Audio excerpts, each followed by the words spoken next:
This is Agriculture Today, and I'm Shelby Varner with the K-State Radio Network.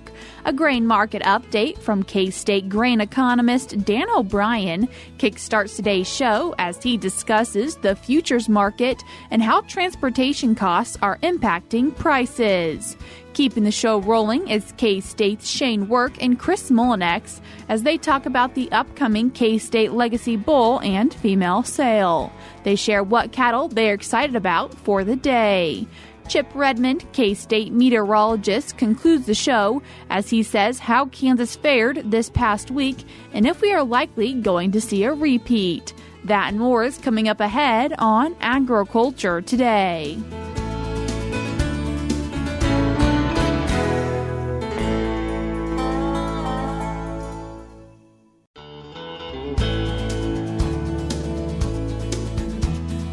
You're tuned in to Agriculture Today, and we start our Friday show with a grain market update from K-State grain economist Dan O'Brien. Dan, thanks for joining us today. Thank you, Shelby. Dan, what are we seeing in the futures market? Well, we're in February, and this is the time coming through the time frame after those what's well known as the first 5 months of a marketing year following harvest, when generally, if we're going to see many exports, this would be the time when we're either topping out and starting to move to the lower side. And there's different factors to that. This year, that has held firm as a kind of an idea in the corn market. Here we've got for the week ending February the 13th, we have an early week estimate of about 64 million bushels shipped, and that's the highest for this time of year on record. So strong exports, really a positive number, if not bullish, really, for corn. And so that happens when the second crop corn down in Brazil is being planted. We still have a window when the U.S. is really without a lot of competition in that area. That window will close as that Brazilian crop comes on. There are some concerns about late planting. It's tied in with the soybean harvest that's going on down there. And a lot of areas, most of those areas, they have to move the soybeans out, get them out of the field so they can then get the corn out. So we've got that going on, and because of that, we've seen the corn market really jump, keep moving really pretty strongly to the high side. From back in October when we were down at about 412, 413. Here we've climbed up to 498 for the March contract. On the close, we were basically over 506, 507, something like that. So really a time of some strength. We do see new crop corn did close at 479.5, and we were kind of grain analysts wondering about the priceability of what we're seeing out there in December for corn when we were at 440, 450, something like that.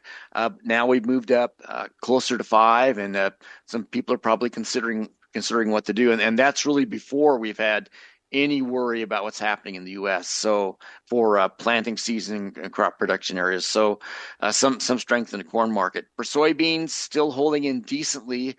Again, that South American crop coming out of the field now is poised to be quite competitive with U.S. soybean exports. We still shipped about 27 million bushels for the week ending February the 13th.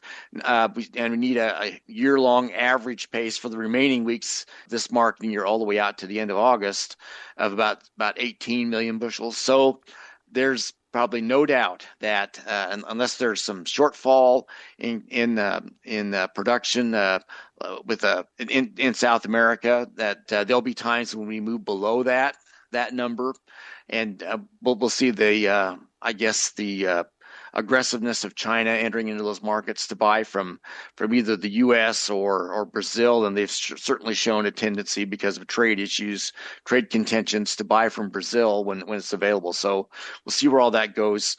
So we saw soybean futures close yesterday at 10.45.5 for the March contract, November 10.61 and a quarter. And in most of our memories, we're thinking of $12, $13 soybeans as something a lot more attractive than what we're seeing for November beans at 10.61. But again, we have our own planting seasons and all that to go through yet, but that's kind of where we stand at this point. Then for wheat, really right now we're here in the hard red area where we've got strong amounts of U.S. hard red winter wheat carryover. By strong amounts, I think we talked about this last week. In the last USDA report, showed that we have a 57% stocks to use figure for wheat for this marketing year that'll end of May. For June 1 starts the next one, 25, 26. And we've got, again, about 57% stocks to use. So for every 100 bushels that we're using, we have 57 sitting around in the bin waiting. That's by far the highest of any of the wheat classes in the U.S. Last year it was 48, and that was also a challenging year. So not a lot of movement at this time. We have seen just week in, week out, some sporadic jumps around in the hard red winter wheat export number, and there's still the issue. If you're a U.S. Wheat exporter, the promise, the hope that some of the news we hear out of the Black Sea region on, again, Brazil, other countries, Ukraine, etc., having such strong pace that they'll have to hold back on some of their exports. That'd be Russia. So that may come in and give us some strength. We've had out here in western Kansas anyway, western central Kansas, we've had moisture and a fair amount of snow that helps things to go well. We've had cold temperatures. I haven't heard our agronomists in Kansas talking about, at Kansas State University, talking a lot about winter kill yet, but we'll see where that goes. We had some awfully cold temperatures. Wheat closed July wheat new crop 632, and so that's at an area where 632 isn't a bad price, but our cost of production has come up to the degree that if we have any type of a basis of 25, 30 under that, for by the time we get to harvest, then you'll be at say $5.90 or $6 or less for wheat, and that's probably. That's a price that helps us cover our direct cost of production, but not our full economic costs for a lot of wheat. Again, that's by the time you add all machinery costs, land costs in there, you're getting $6.50, $7, something like that, if not higher. So that's just what's happened to wheat. So interesting to see this overall view of the markets and how what we saw yesterday for closes again offers some hope for corn, some kind of a moderate viewpoint for soybeans, and for wheat, not bad looking futures prices historically, but with our cost of production, probably need more to actually make full economic profit off the wheat enterprise. And as we're looking at the grain market, what are transportation costs looking like right now? Well, they remain pretty strong. It's interesting when you look at, as we were talking about wheat, when you look at tariff rates for unit train shipments or shuttle train shipments from, from Colby down to Galveston, basically a Texas Gulf, Galveston, Houston, Texas, basically it's $1.34 a bushel. And some of the latest numbers that, again, USDA AMS transportation report show basically at South Central Kansas terminal prices, hard red winter wheat in Kansas, that one location about $5.58. Hard red winter wheat down in the Texas Gulf at $7.31. So you're reflecting that transportation cost plus a little bit for profitability and handling on the part of the handlers down there. So you got that going on. Also interesting when you look at from Garden City out to Portland, costs about $1.85. So we're one of the reasons that we don't have as high prices for wheat out here in western Kansas and Kansas overall is because transportation costs aren't declining necessarily, and you have I guess to be competitive, as we're looking at what competitive prices we have to take the cash prices locally and add transportation costs to get them to either Portland or the Gulf, and again those are aren't necessarily low hurdles to jump over. Why is this something that you're keeping your eye on? I think we'll be coming out of February into March here pretty soon, and there'll be more attention to field work when we can get into the fields. With that, we typically don't see a lot of seasonality and price run-ups until we get out into April and on into May. And again, what's great now for moisture can be too much moisture later on.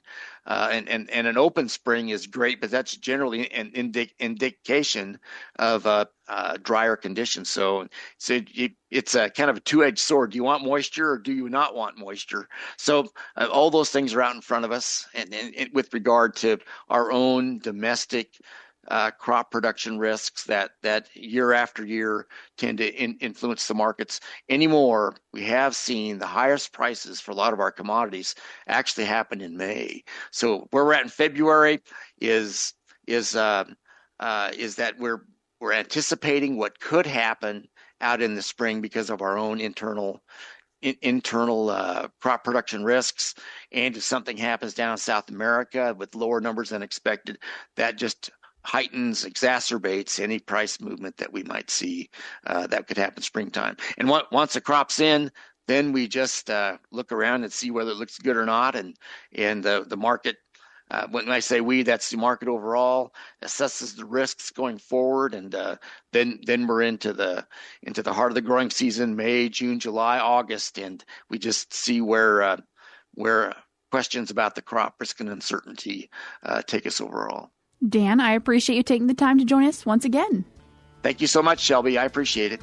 That was K-State grain economist Dan O'Brien. Stick around because we're cutting to a short break, but we'll be back with more.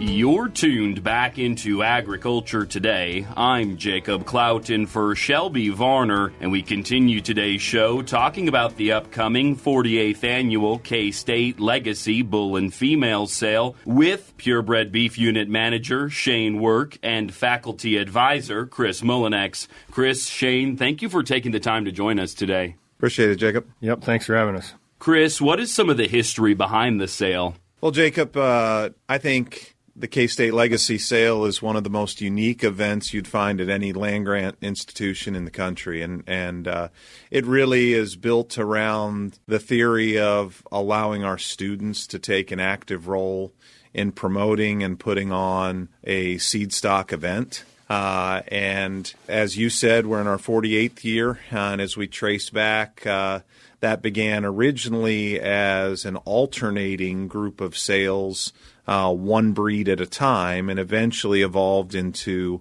all three breeds being represented in one sale focus the first Friday each March. So, historically, it has been an event that has had phenomenal support from our stakeholders all across the state, but internally, the neat part has been the student role and the way that they go about helping us to put on everything in preparation for the sale and sale day.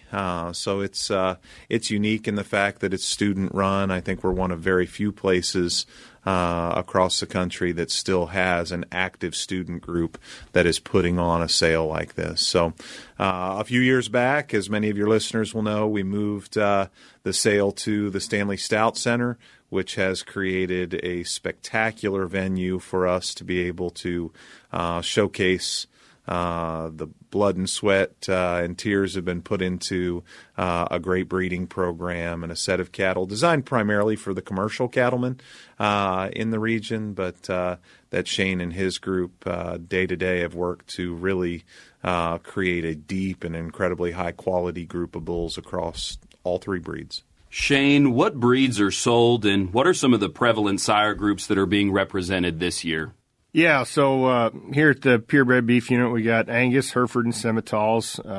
Just to play a little bit off your question about history, the Purebred Beef Units had Angus and Hereford since the 1880s. That's about as far back as most anybody. Had Simmentals, as of course they obviously didn't arrive to this country till later, but would be one of the earlier adopters of the Simmental breed as well, so there's plenty of history there.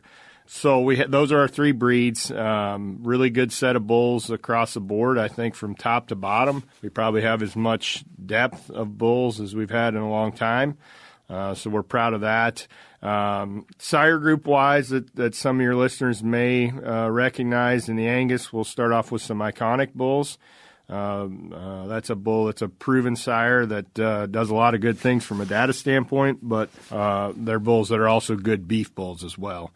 So we'll start with them. We have a good group of bulls sired by Sitz Resilient, a big group of those. Those are bulls that more maternal in their design, bulls that are great options to keep females out of. Of course, we know about the whole heifer retention discussion. It may be a good time to do that, considering where we're at in the cycle. They're a good group of bulls for that. There's also a Barricade son. Barricade and Resilient are both sired by Sitz Stellar. Of course, that's a Angus breed legend. Just good practical cattle. Of course, we got a good set of Cavanese bulls in the Angus breed, really, I guess, across all 3 breeds. Simmental-wise, Essential is a sire that'll be our lead sire group. Again, he's a bull that's has a tremendous data set. Those are bulls that got a lot of performance, both on paper and visually. We've got a great set of Bald Eagle sons. That's a bull that we raised here at K-State and have sold semen. He's in the top 15 or so for registrations across the Simmental breed. So that's a good group of bulls that we're proud to sell. And those are, again, bulls that are nice bulls to look at, but do a lot of things well in terms of their data set. Hereford-wise, a lot of our feature bulls, and really a lot of the whole group, would be centered around a bull that we raised here at K-State, Land Grant, that sold to some breeders, and we've been, again, selling a lot of semen on him. He was kind of the record-selling bull for our breeding program here a few years ago. And we've got a bull sired by him that's an extreme Cavanese bull. It's a nice bull, but we've also got bulls out of his mother, so we'd have some maternal siblings, brothers to him, and then we've also got some that are out of sisters to him. There's a full sister to him that we sold to GKB in Texas, part of. She has a natural calf that has just a tremendous set of indexes and EPDs. Another good bull out of a different sister to him. So a really good group of Hereford bulls. Female-wise, we got a nice group of fall-bred females. They'll be AI'd, and we'll have those pregnancy tested and all that information for you, supplement sheet-wise. And then kind of a highlight that we started, I guess basically the first sale when I was here, so it's been 5-6 years or whatever, is selling groups of 3 commercial spring females. And we'll do that again and have a really nice group. We've got some F1 Baldies, some straight Angus commercial heifers, and some Simmental influence as well. We'll have 7 groups of those that we'll sell in 3, and that's kind of turned into really a nice sale feature for us that we do there at the end of the sale. Chris, why should producers consider buying cattle from K-State? Well, Jacob, I guess I'll work off of some of the things that Shane said to begin with on that, because I think this answer is twofold.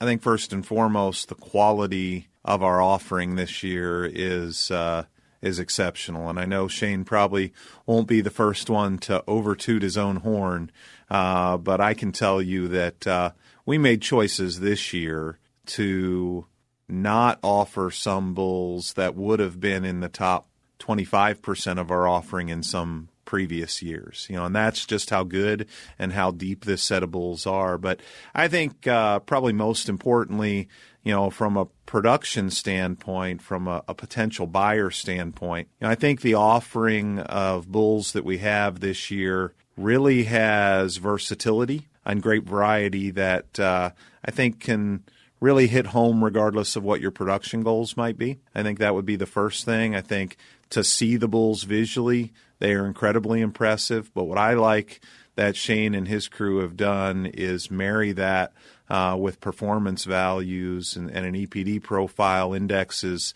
that have a lot of value to producers. So I think just an exceptional level of quality, whether you're a performance value kind of breeder first that needs a good kind of beef bull, or you're one that's coming in and going to study these cattle first and then try to find the genetic offering that matches right for you. I don't care which way you go. I think this offering of bulls has that regardless of what kind of producer and maybe what kind of ultimately production goals that you might have in your program. The other thing that I think is important and I think is always a seller, for us is the fact that we've got such a great support system who understands what our program is about, the customer service behind our program, the fact that it is run by students, and for many of our producers across the state, this class, this bull sale is something that they were once involved with, and they appreciate and understand the value that comes with that.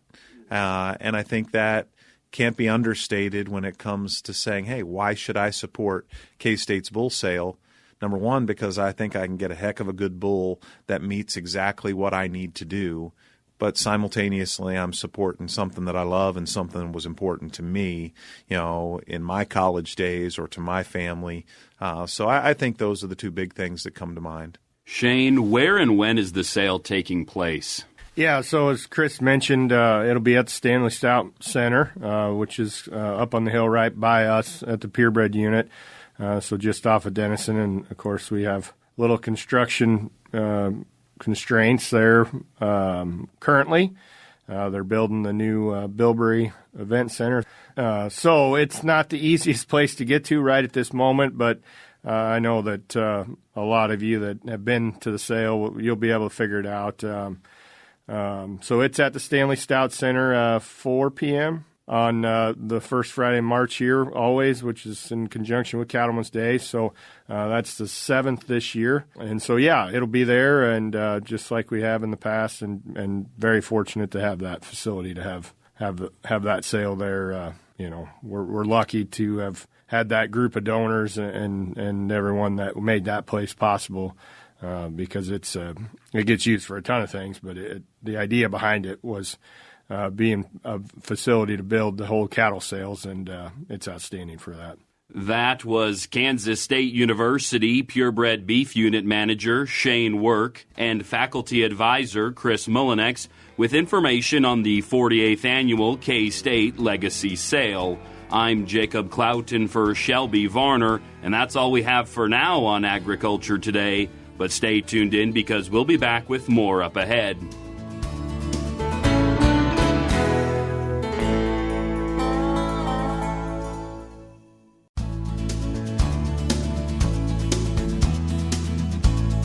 You're tuned in to Agriculture Today, and we conclude our Friday show with a weather update from K-State meteorologist Chip Redmond. Chip, thanks for joining us today. Yeah, thanks for having me. Chip, this past week, some places have seen quite a bit of snowfall, while others not as much. Yeah, there's a lot of hopeful folks with the forecast that we saw with this most recent winter storm that came through on Tuesday and even into Wednesday. And that didn't come to fruition for many. We had a lot of cold air to work with this storm, and we weren't able to squeeze out as heavy as snow just because it was so dry, so fluffy. Doesn't accumulate well. For a lot of folks, it snowed for almost 24 hours straight, where we had just constant light snow falling. But areas south of I-70, Great Bend, eastward over to Garnett, there's a corridor that had the most snow, about anywhere from 7 to 8 inches, even 10 inches, over by Garnett. And then as you expanded both north and south away from that area, the snow total was tapered off a little bit to 3 to 4 inches by I-70, and same as you get down to the Oklahoma line. And so it brought a decent amount of moisture, anywhere from a quarter to a half inch moisture in those areas that had the most snow, but elsewhere just a trace to a tenth of an inch in a lot of the state. The far southwest, unfortunately, missed out completely on the storm, just some flurries. So another snowstorm, we're adding them up in Kansas. Some folks are now above average for the whole winter. this far for snowfall, and it's going to go into the record books as above average snow accumulation, at least, not necessarily moisture accumulation for a lot of folks. As we look at the forecast, are we about done with it, Chip? Well, before we get to the forecast, I do want to touch on really quick the cold temperatures. We had some really cold air that came in after that storm system. Those are usually on the leading edge. The storm system on the leading edge, a big drastic air mass change. And we had temperatures down into the negative 20s, especially north central Kansas and the valley north of I-70. But most of the state got down at least to negative 10. Even parts of southeast Kansas got really, really cold on Thursday morning. A lot of records were broken across the state. And thankfully, it's a rather short-lived cold period. It's not going to last very long. As we move into the forecast, it looks like we're going to finally start to build some spring temperatures. We've got warmer conditions that have been off to our south and west for quite some time, and now they've been building across the west over the last week or so. And that warmer air is going to push eastward as we get into the weekend. And by the end of the weekend, we're talking 70s in southwest Kansas and 60s for most of the state, especially as you get into Monday and Tuesday. Most of next week, honestly, looks warmer than normal. Average highs are somewhere around that 50 to 55 degree range, depending on how far north you are. Obviously, it gets cooler. Warmer temperatures are here, but that also brings a nice reminder of when we have as dry air as we have in place. When we get that warm temperatures, all it takes is some wind, and we can have fire concerns. I expect us to melt the snow off fairly quickly, and grass is going to be available to burn by the middle of next week, and I'm concerned with some of the breezier winds I'm seeing in the forecast, especially Monday through Wednesday, that we could see some elevated to near critical fire weather conditions, which is counterintuitive with the snowfall on the ground right now. Chip, are these more spring-like warmer conditions here to stay? Yeah, everyone was really itching to get that warmth, and I don't blame them one bit, but unfortunately, it's likely just a bump in the road. Polar vortex is still fairly strong, but it looks like we're going to go through another period of elongating it southward as we go into early March. So I think another storm system potential is there at the beginning of the month of March, but then cooler air is again going to usher back down southward. I don't think it'll be as cold as this round. We're getting pretty late in the year to get real extreme cold, but cooler weather is likely again, at least below average, for the first week of March. And then I think after that, the pattern becomes more conducive for a longer duration, warmer conditions, and overall climatology favors it as we finally start to enter meteorological spring in March. Chip, I appreciate you taking the time to join us today. Yep, thanks for having me. That was K-State meteorologist Chip Redmond. That's all we have for you this week on Agriculture Today, but we'll be back with more for you on Monday.